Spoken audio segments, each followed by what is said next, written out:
এখানে আপনি একটি ছবি দেখতে পাচ্ছেন, যেখানে একজন, দুজন, তিনজন মেয়ে নাচছে। কিন্তু ছবিটিতে থাকা তিনজন মেয়ের মধ্যে একজন মেয়ে যে মেয়ে নয়, ছেলে। আপনি কি ছবিটিকে খুব ভালো করে দেখে এটা বলতে পারবেন যে এর মধ্যে কে যে একজন ছেলে? মনে রাখবেন এখানে কিন্তু ক্লুও রয়েছে। আপনার সময় শুরু হচ্ছে এখন।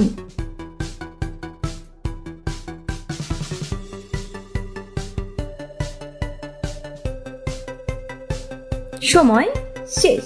বলতে পারলেন যে কে সেই যে মেয়ে নয়, ছেলে? উত্তরটি হবে এই মানুষটি, যে ছেলে। এর কারণ এখানে যে নাচছে তার রুমের দেওয়ালে তার একটি ছবি টানানো রয়েছে। এরকম ভাবে এপাশের দেওয়ালেও একটি ছবি টানানো আছে। আপনি খুব ভালো করে খেয়াল করলে হয়তো বুঝে গেছেন যে এই ছবিটি এনার। এমনকি স্কিন টোনও হুবহু একই রকম। আপনি যদি সঠিক উত্তর দিয়ে থাকেন তাহলে পয়েন্ট যোগ করে